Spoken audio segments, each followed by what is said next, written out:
Doctor Pedro, ¿podemos hacer el tránsito a la reflexión integral? Sí, vamos a juntar las preguntas de esta ponencia ya entrando a la mesa, ¿no? Bien, Perfecto.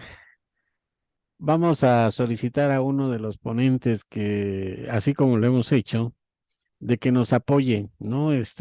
Moderando esta actividad y vamos a pedirle a nuestro buen amigo Richard si tiene la disposición de moderar esta mesa de análisis, de reflexión y de construcción colectiva, ¿no? Donde vamos a abarcar todas las conferencias, todas las aportaciones, las conferencias de hoy, de ayer, de antier, o sea, vamos a cerrar todo este ciclo, ¿no? Ya, de acuerdo. Entonces, queda abierta la discusión, la sala. Tenemos los tres temas que se han planteado en los coloquios para cerrar en el ámbito educativo. Lo que yo sugiero es hacer una primera parte, si los permiten los que habían presentado sus propuestas, comenzando con Carlos, que está acá. No sé si está Gustavo, con una especie de unos 1 minuto, 2 minutos de síntesis de la jornada. No sé si te pillo fuera de foco, Carlos Delgado, pero sería por ahí comenzar para hacer una especie. Después fue una experiencia que hicimos en Brasil, que primero hablaban los ponentes con su perspectiva y después abrimos, como dicen en portugués, un leque, y el ambiente, para que con esas ideas los otros participen durante unos 15 minutos. No sé, Carlos, ¿estás de acuerdo con mi propuesta? Bueno, yo creo que hemos hecho un largo recorrido en la tarde de hoy, en la mañana tarde de hoy. Es un recorrido que incluye la problemática de entender el mundo en que estamos viviendo, el contexto general, lo que significa el año 2030, las consecuencias que tiene para la educación. Se nos quedó un poquito fuera de la atención el hecho de que ese 2030 fue señalado en la década del 70, exactamente en la misma década en que comenzaron estas revoluciones de cambio fundamental en la tecnología. Hemos hablado de la tecnología, del cambio tecnológico, del significado ético que puede tener el cambio tecnológico. Creo que ha sido un recorrido de diversidad, de convergencias y divergencias, lo cual es absolutamente normal y necesario para que avance el conocimiento. Creo que hay un momento espiritual importantísimo de concentración en la problemática específica de cómo funciona el cerebro humano, aunque se ha dicho solo a través de un resultado de prensa. Es decir, crea conceptos, trabaja con ideas, todo el tiempo está generando anticipaciones. Y eso tenemos que tomarlo en consideración en la educación también. Es decir, tenemos cada vez más que centrarnos en qué aporta la neurociencia para cambiar algunas de las ideas fundamentales que tenemos en educación que, no que podría ser que no sean tan universales como hemos pensado. En particular, el lugar de la racionalidad, que sigue siendo un punto de inflexión. Creo que ha sido un recorrido muy amplio, muy diverso y que necesitaría que alguien más aporte un poquito más, ¿no? De lo que se me ha quedado de mí fuera. Muchas gracias por la posibilidad. Un gusto, como siempre, encontrarme con el doctor Carlos, con Virginia y con tantos amigos que en algún momento hemos tenido la posibilidad de conocernos personalmente y ahora a través de este medio compartir con ustedes tantas cosas buenas, ¿no? Yo creo que por la perspectiva de mi ponencia del tema que he tratado, me animaría a señalar que todos en esta mañana, en la tarde, en esta jornada, hemos planteado, creo que coincidencias bastante evidentes, le vamos a llamar así, pero creo que también hay una coincidencia que a veces se articula en esa complejidad de la que hablamos y comentamos, y es de que la posibilidad de que nosotros seamos capaces de diferenciar lo que realmente es la inteligencia artificial y todo lo que implica la inteligencia artificial para lo que es la educación. Creo que es una responsabilidad muy importante el no pensar en que la inteligencia artificial articula nuevos conceptos y nuevas tendencias para el ser humano en la perspectiva de lo que es la educación. Más al contrario, creo que nuestros pensamientos, la articulación de las nuevas tendencias y las nuevas formas y todo lo que al final concluyeron quienes han participado en esta jornada, tienen que ver con el pensamiento propiamente humano. La posibilidad de hacerlo, o sea, no depende tanto de que la tecnología nos sobrepase, nos invada, o como decían o hablaban, alguna vez lo escuché a Carlos hablar sobre la transhumanización en México, y me pareció algo muy interesante que de hecho se viene consolidando con algunas ideas que planteó en ese entonces. Y creo que si nosotros como educadores consideramos que el pensamiento va más allá de lo que es la inteligencia, considero que es una posibilidad para encontrar el vacío que posiblemente nosotros mismos lo estamos generando a partir de considerar la inteligencia artificial como una amenaza. Ahora, la idea, como también decía, creo que va más allá de estar en el ámbito de, como la misma inteligencia artificial lo señala, de creer que todo lo que dice o en las conversaciones o en las interacciones nos responde la inteligencia artificial. No todo lo que dice es real, ni es verdadero, ni corresponde a lo que quisiéramos que sea. Entonces, la idea para mí, y lo decía al terminar, creo que tenemos que enfrentar esto para evitar voy a utilizar un término que es polémico, para evitar la colonización de ahora sí el pensamiento como tal.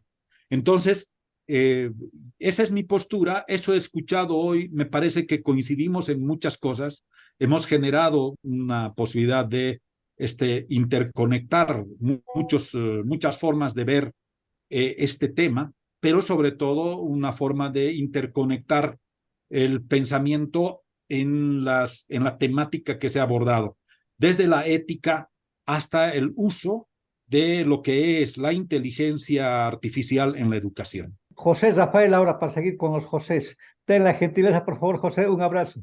El punto es que yo quería señalar dos aspectos. Uno primordial, recuperar la idea de pensamiento o inteligencia espiritual, que me parece que tú lo trabajaste de una manera muy atinada. Me parece que eso tenemos nosotros que seguir insistiendo, porque yo considero que las inteligencias artificiales se van a encaminar hacia otras rutas que, por cierto, van a ser muy poderosas, eso hay que señalar. O sea, con estas tecnologías exponenciales, vuelvo a repetir, el punto no es que vamos a continuar con las inteligencias que todavía están aprendiendo y que de manera insistente el día de hoy se habló de cómo se tiene que estar trabajando con ellas para aprender dentro de muy poco, porque las tecnologías son exponenciales. Vamos a descubrir que van a tener otra serie de capacidades que van a ser muy similares a la del ser humano. Y esto creo que también ha sido motivo de centrar mucho nuestra reflexión, o por lo menos la mía, en el ámbito de lo que pasa en Europa y en Estados Unidos, pero no estamos volteando a ver lo que están haciendo en China. Y algo que resulta, por lo menos para mí, pues digno de tomar atención, es que todavía en Occidente se está hablando de la computación cuántica como algo que todavía dista, y no es así. En el caso de China, ya tienen Internet cuántica, ellos ya están trabajando con algoritmos bayesianos, es decir, ellos tienen una potencia impresionante que, así como hablaba yo de tecnologías exponenciales, también hay un campo de inteligencias exponenciales que se están desarrollando en múltiples rutas, que me parece que, como tú ya también estabas señalando, Richard, la parte de la del hacer, que a lo mejor nos compete todavía a nuestras latitudes, a nuestras comunidades, pues tenemos que tratar de encontrar modos de acercarnos a ese logos, ¿no? Y que puede ser tanto procedimental, pero también mucho en el ámbito de saber hasta dónde nosotros tendríamos que seguir encaminados en esa ruta, porque En los Estados Unidos han generado dos denominaciones que me parecen atinadas, ¿no? Por un lado está la idea de no perderse nada de lo que sucede con las nuevas tecnologías y está generando una cantidad de angustia, y eso es lo que también se planteó el día de hoy acerca de terminar la pandemia y entrar en un estado con esas características, pero también hay una posibilidad de nosotros tomar decisiones y decir, me alejo de todas esas tecnologías y voy a procurar una buena vida en rutas distintas. Yo creo que las visiones en medio de estas antinomias, hay muchos matices que cada uno va a tener que seguir y me parece que ese es el gran reto que vamos a tener nosotros desde las instituciones educativas, ¿no? ¿Cuáles serán las decisiones que nos lleven a transitar hacia, pues, estas relaciones que mantengamos con estudiantes, donde yo aplaudo el pensar en no basar en una educación, en la enseñanza, muy poco tenemos que enseñar, es una educación centrada en el aprendizaje y saber que el elemento clave ni siquiera es formar a la gente, sino transformar a las personas en las rutas que también a partir de los diálogos y las interacciones quiera cada uno asumir. Entonces, pues eso es lo que yo quisiera compartir. Por favor, Virginia, cerramos después con los expositores y pasamos a abrir para todos. Bien, no, es muy cortito. Yo creo que todo lo que se estuvo diciendo hoy, con todo lo que está escrito acerca de inteligencia artificial, que es muchísimo, tenemos que abrir el debate en torno a 2 o 3 dimensiones de análisis que me parecen interesantes. Una que la que dijo Carlos, que es el tema de la ética, cómo pensar la inteligencia artificial y la tecnología en general desde la ética, desde la moral, desde lo axiológico. Eso por un lado. Por el otro lado, pensar cómo se va a regular política y legislativamente la tecnología a nivel planetario. No hay regulación política todavía acerca del manejo o los límites de la inteligencia artificial. Y eso me parece sumamente interesante e importante porque no conocemos los límites. Y tercero, cómo repensar o cómo pensar el uso bien habido de la inteligencia artificial y de la tecnología, porque no podemos reducir la tecnología a la inteligencia artificial, cómo pensar esa tecnología o esa inteligencia artificial en la escuela. ¿Desde qué lugar nosotros podemos interactuar, usarla? Es decir, porque en realidad nosotros en la escuela tenemos que enseñar a construir una relación distinta con el conocimiento. Ya tenemos más de 2000 años de historia occidental y no voy a hablar de filosofía delante de Carlos, pero es decir, no vamos a hablar cómo nos vamos a relacionar con el conocimiento, porque de Aristóteles hasta hoy todo el mundo habló de relaciones con el conocimiento en función de su contexto. Hoy el conocimiento está mediatizado, es un instrumento la tecnología. Y como todo instrumento, ya lo decía Vygotsky a principios de siglo, no es lo mismo el uso del instrumento que el signo o el símbolo. El signo nos modifica como persona, el instrumento no. Entonces pensemos desde qué lugar nosotros hoy estamos interactuando y hablando sobre la tecnología o la inteligencia artificial. Abriríamos el espacio para que los colegas puedan hablar, participar, opinar respecto a la jornada de hoy. Pedro Guevara, adelante, por favor. Sí, bueno, yo quisiera comentar que en esta mesa en particular, bueno, se ha seguido manteniendo una mirada luminosa, ¿no?, en torno a la educación y a su contexto histórico, social, cultural, como un proceso de creación y de recreación social, ¿no?, fundamentalmente. Y bueno, a mí me gustaría, soy muy en un atrevimiento cierto de la bondad del destinatario de este comentario. el doctor Daniel Matul, en algunos de estos simposios, intituló una conferencia verdaderamente magistral que denominó él Educación, vivencia profunda que descodifica la conciencia.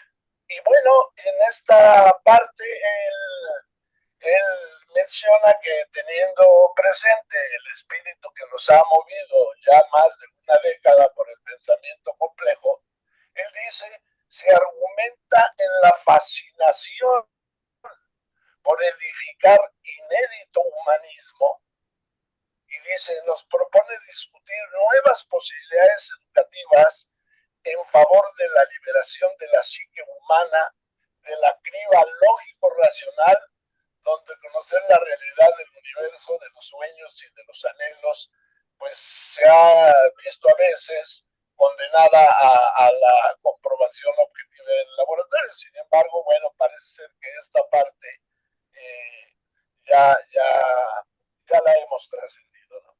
Y él dice que las más legítimas capacidades de autorrealización del hombre, el arte, la belleza y el espíritu, habían quedado en el olvido y hoy emergen como tópicos claves fundamentales para los problemas actuales de la humanidad y para la reflexión filosófico-epistemológico en el mejor de los sentidos, ¿no?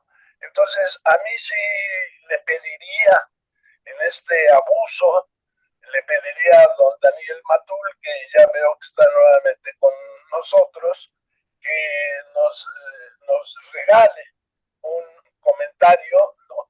Toda vez que a mí me parece que si en lo general se toman todos los componentes desde la complejidad en el campo de la educación, en esta mesa nos hemos circunscrito más al asunto de la tecnología, de la inteligencia artificial y demás. Entonces yo le pediría encarecidamente, aunque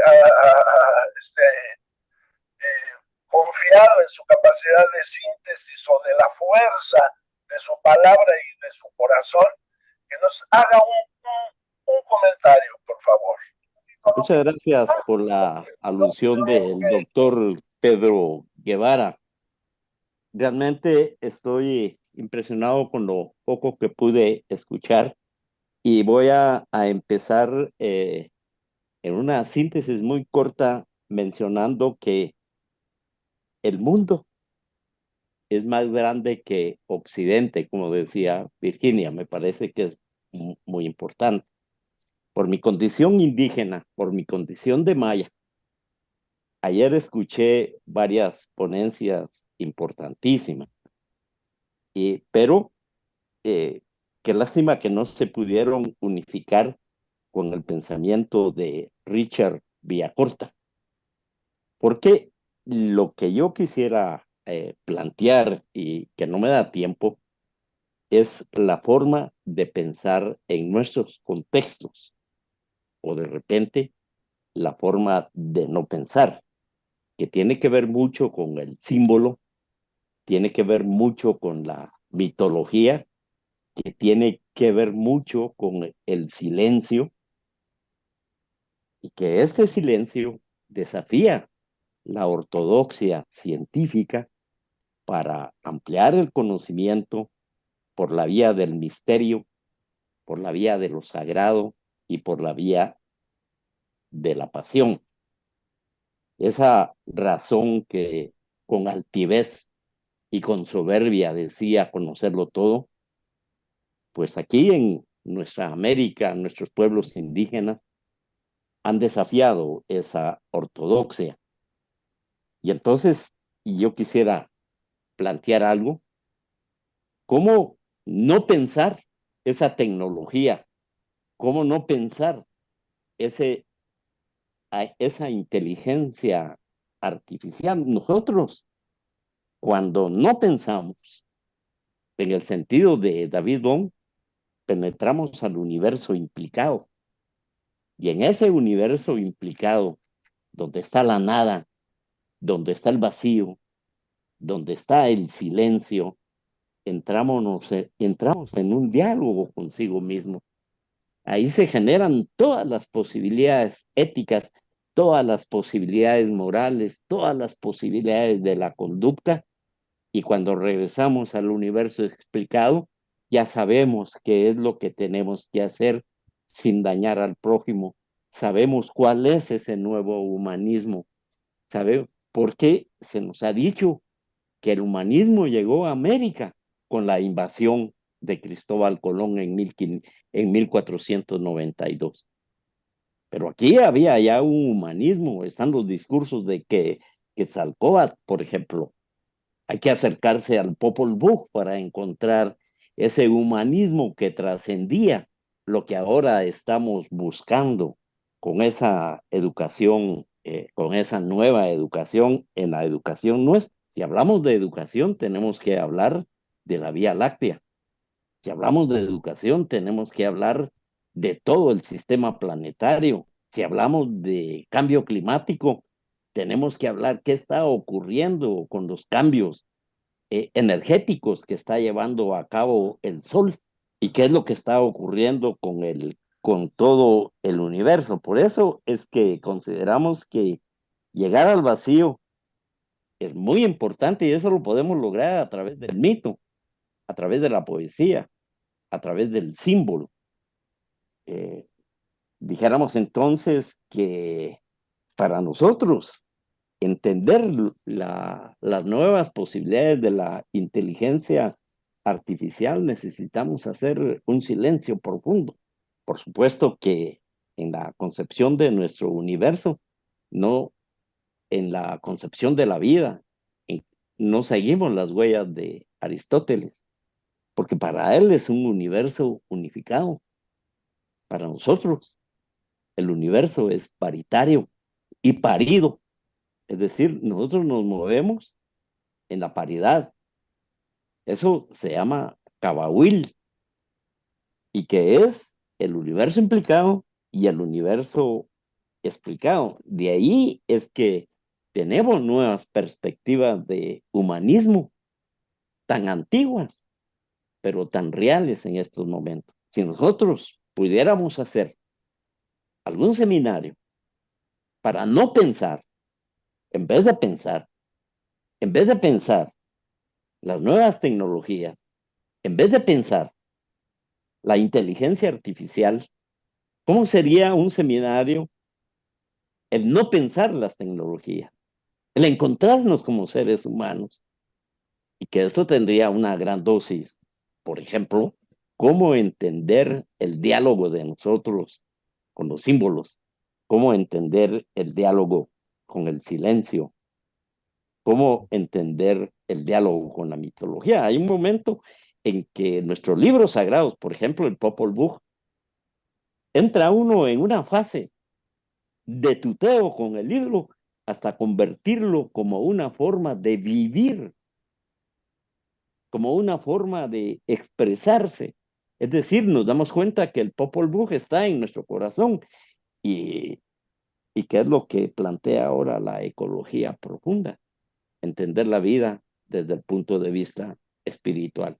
Por eso es que estoy de acuerdo que el mundo no es solo Occidente, hay otros mundos que están en nuestro contexto. Y cómo entender las inteligencias artificiales o las tecnologías artificiales o los pensamientos artificiales si aún no conocemos el contexto espiritual más profundo de Abya Yala.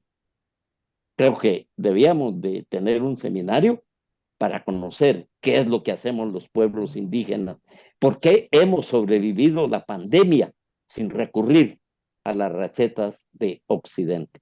Muchas gracias, Richard, muy amable. Con gusto. Ahora, Daniel, por favor. Daniel de Santa Catarina. Gracias, Richard. Cuando te escuché a primera vez el primer día que saludabas a dos compañeras de Brasil, y entonces ya te vi hablando portugués y mira, ¿quién será ese señor? Y hoy entonces te descubro, y como yo utilizo también a asma, me quedé muy emocionado con su presentación, ¿no? Bueno, quería decir que es un gran placer oírlo todos. Y ahora con el depoimento, el testimonio del tocayo Daniel Morales me choca mucho.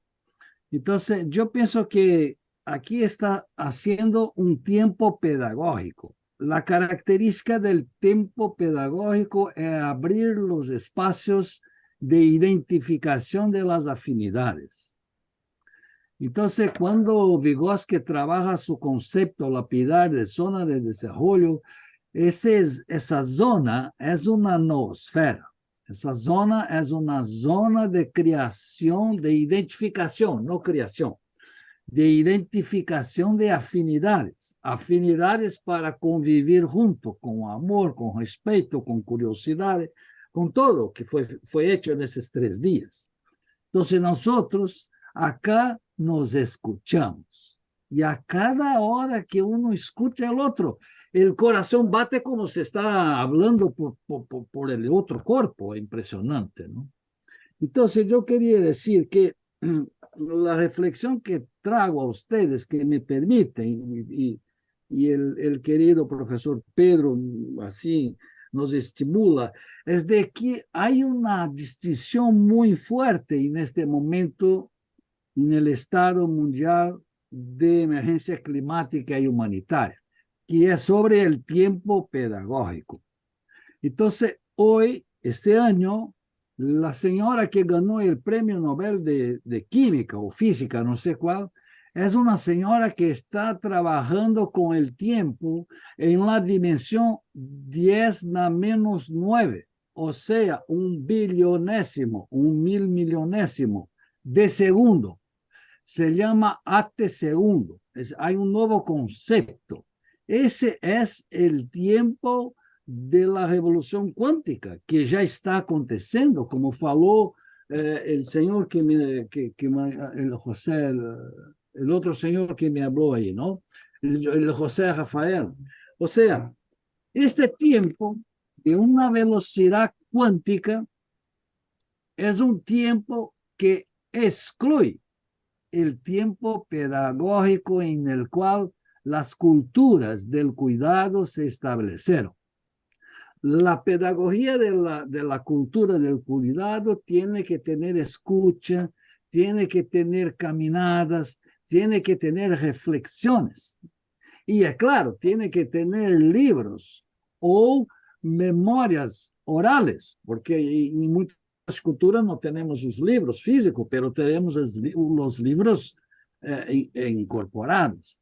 Entonces, aquí tiene una dialógica, falando en términos de complejidad de Mohan, que es comprender que el colapso ya definió seus tempos. Hay un tempo de una velocidad impresionante, que es cuántica, y hay un tiempo de aumento de capacidad de almacenamiento impresionante, que son megas, teras, bytes de capacidad. Essas 2 cosas, yo no veo cómo manejarlas con la idea pedagógica que tengo. Entonces, quiero decir a ustedes que yo siento que el colapso ya está, no tiene que buscarlo en el futuro. Entonces, ¿cómo nosotros podremos refletir sobre eso, comprender sobre eso? Que hay las cosas están aconteciendo rápidas por causa de la pérdida de eficiencia de la pedagogía que nosotros estamos formados. Entonces, quería dar esa contribución y pienso que tenemos que hacer más tiempos como ese, Pedro de Jesús. Quiero te abrazar mucho y decir que tu liderazgo ha hecho diferencia hoy en América. Gracias, Daniel. Silva, si alguien más quiere opinar, por favor. Adelante, Pedro de Jesús. Y me ha parecido muy rico estas últimas exposiciones. Quiero partir de lo que dijo Matul al final, ¿no? El silencio. El silencio, evidentemente, es la puerta de la sabiduría, no hay de otra. ¿Por qué? Porque detienes todos los miles de bytes de información que recibe el cuerpo humano a través de sus sentidos y llega a la mente, ¿no? Y paralizas la mente en ese sentido. Y entras a lo que una ponencia pasada escuchamos. Llegas al suspiro. Y el suspiro te conecta automáticamente con todo el entorno. Y no solamente el entorno inmediato, sino el entorno del planeta. O sea, ese es un tsunami que tú quieres abarcarlo todo, ¿no? Ese silencio es importante, ¿no? Y creo que lo comprendemos, ¿no? En ese sentido. Cuando detenemos la mente, y aquí me voy a la ponencia que hablaban de la red neuronal y que había comentado de que lo tratáramos, ¿no? O sea, ¿cómo funciona esa red neuronal que tenemos allí? Porque lo damos por supuesto. O sea, no nos detenemos a pensar cómo funciona eso. Y eso ya lo había dicho Morán. No nos ponemos a pensar cómo pensamos, cómo nuestro cuerpo físico a través del cerebro genera, ¿no? Algo, cómo la glándula pineal que está en el centro del cerebro tiene un papel, pero no nos fijamos porque es una parte física, pero ahí está la clave. En ese justo punto de esa neurona, ¿no? No estamos hablando de hormonas porque esas hormonas están organizadas por otra glándula que no es la pineal, que es la glándula pituitaria y que se encuentra en la base del cerebro y que genera y organiza todas las hormonas, pero la glándula pineal organiza todo lo que es la parte de las neuronas. Y aquí llegamos a un concepto que ya hablaba Pedro Guevara en su primera conferencia, que mencionaba el borde, o sea, y que había que empujar, ¿no?, a la gente para que se cayera al vacío, a ese borde. O sea, aquí estamos entre esas dos esferas neuronales o grupos de esferas neuronales donde una parte funciona la lógica racional o la lógica matemática, que es el hemisferio izquierdo. Pero la otra parte, que es la parte de la intuición, que es el hemisferio derecho, esa no la tocamos. Cuando la tocamos y transitamos a través de nuestras ideas a ese mundo neuronal, en ese momento saltamos el borde, pero nos da miedo. Tenemos miedo. ¿Por qué? Porque ahí está la incertidumbre. La certeza está en este lado, ¿no? En lo lógico racional.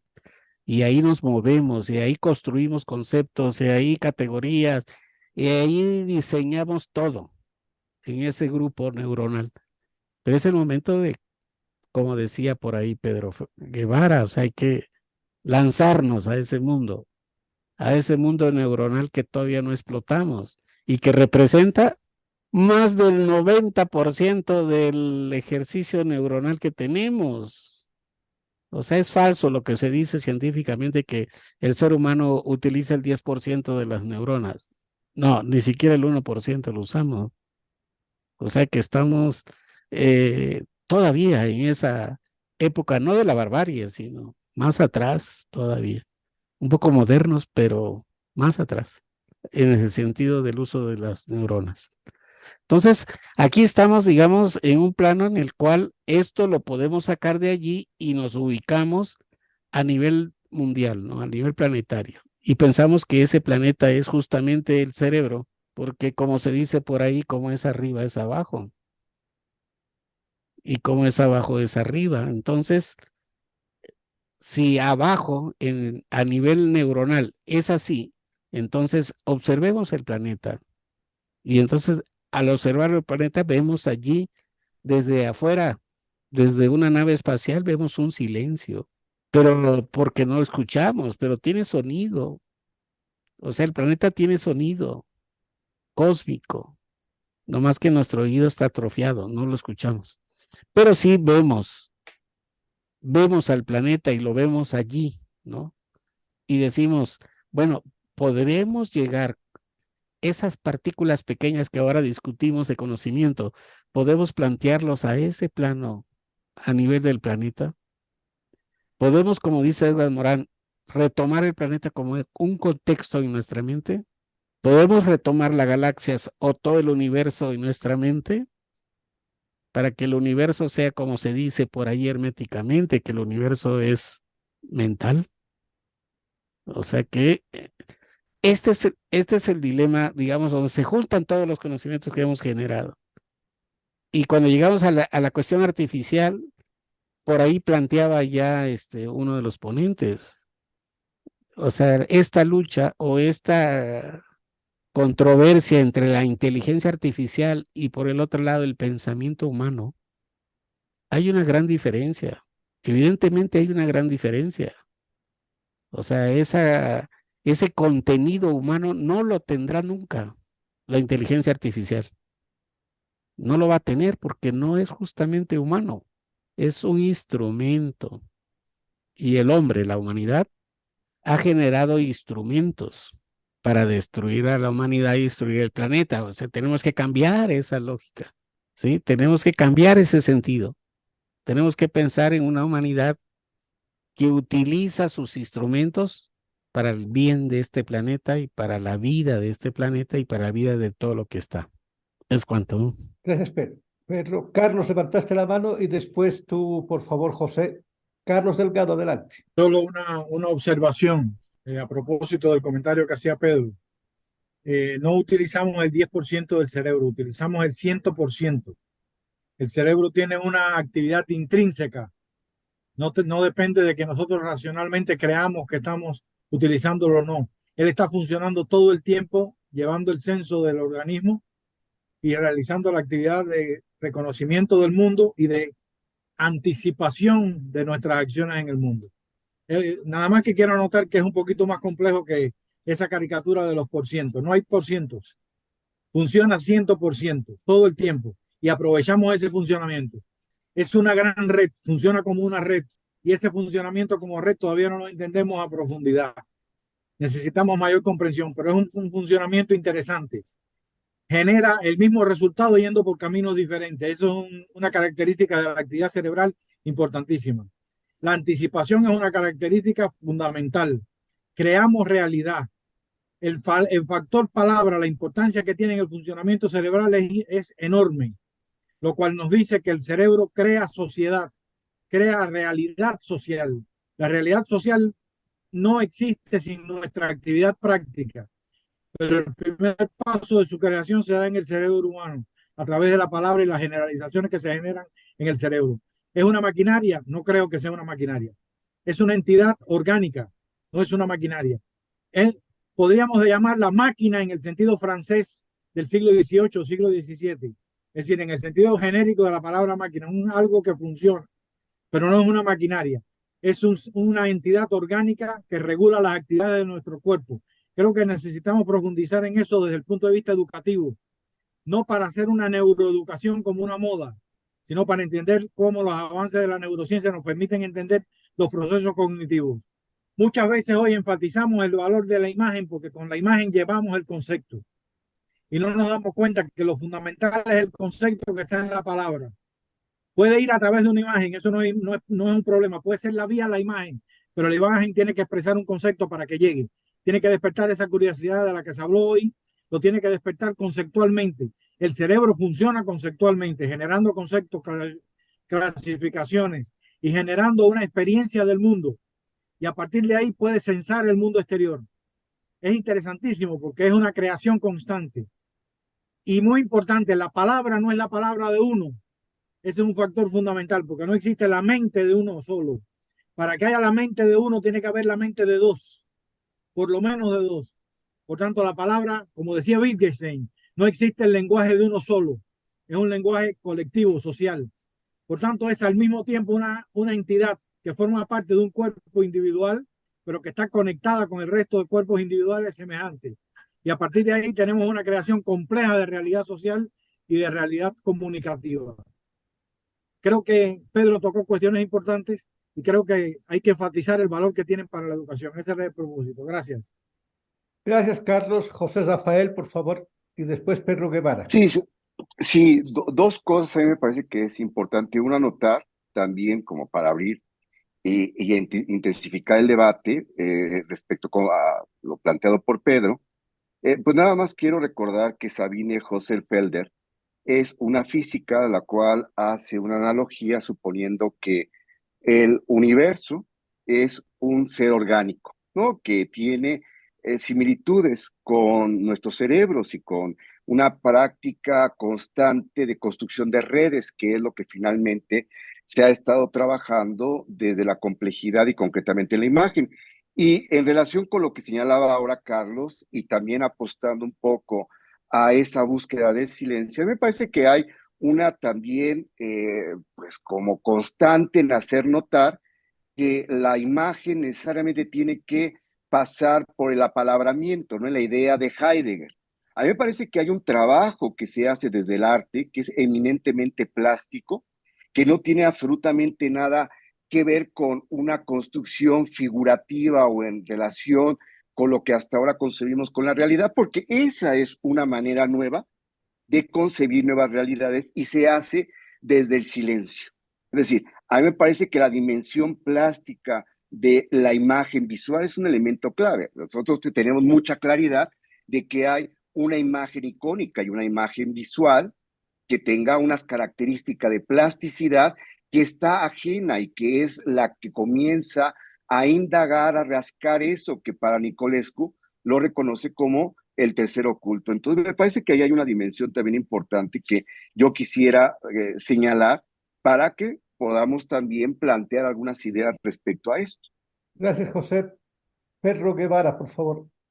Sí, yo quisiera solo, bueno, primero disculparme por mi pasión así desbordada hace rato, pero bueno, yo sí quisiera mencionar que el señor Fritjof Capra dice en una cita del doctor Daniel Matul, dice, en última instancia, en su mínima expresión, la materia no se puede distinguir si no es a través de sus múltiples conexiones. Y ya alguien habló de esta dimensión, ¿no? tan amplia de la materia, de la energía. Y bueno, dice el señor Matul, el carbón se organizó en materia, la materia se organizó en espíritu, el espíritu se organizó en hombre y el hombre se organizó en pregunta. Y cuando el hombre se pregunta, es el mismo universo el que se pregunta, porque aún no se sabe ni siquiera quién es. Esto sobrepasa toda nuestra capacidad de admiración. Por eso formular la pregunta es mucho más importante que responderla. Nacimos entonces para preguntarnos en la incompletud, en el sentido del pensamiento complejo, en la incompletud del universo. Somos lo que éramos, tal vez lo que seremos, un eslabón en medio de la materia y la libertad. Gracias. Bien, no sé si alguien más quiere opinar. Si no opina, con el derecho a estar equivocado, Pedro de Jesús y colegas, yo haría la siguiente síntesis. Es una especie de tres elementos, como trabaja Edgar Morin en sus obras. Yo pondría el oikos, él también usa el griego, el oikos como eje central, el oikos. El siguiente sería el trans, para transdisciplinaridad, pero trans a partir del prefijo a través de, y el educatio a través del latín un poco, para entender el dar y el recibir conocimiento, entre comillas, dar y recibir conocimiento, como ejes centrales que habrían perpasado estos nuestros 3 días de coloquio. Desde esos 3 elementos, creo que hay algunas cosas que tendríamos sobre la mesa. Una de ellas es la actitud dialógica a las nuevas emergencias que están llegando. Puede ser desde una pedagogía de la pregunta, puede ser desde una reflexión ad intra, es decir, hacia adentro de cada cultura, de cada pueblo, y puede ser desde una reflexión ad extra, otra vuelta en 3 elementos morinianos. Para terminar, en estos 3 días con un desafío de nuestro trabajo, principalmente ya desde mi cancha, de cómo llevar esto a nuestros procesos educativos de tal manera que nos desafíen a entender. Yo aquí sigo a Hugo Ashman, que no hay cosmos, porque él dice que es cosmos igual orden, ¿ya? Y el Ashman entonces cuestiona ese orden que nunca ha existido, en un universo que no es un solo verso, ahí estoy llevando el agua a mi río, ¿ya? Desde Ashman, universo tampoco hay un solo verso, sino que hay unas actitudes dialógicas con propuestas hologramáticas, don Pedro Casaldáliga, desde la patria y matria grande de América Latina. Yo haría esta síntesis, Pedro, y me acuso de un atrevimiento con esta síntesis. No, está bien.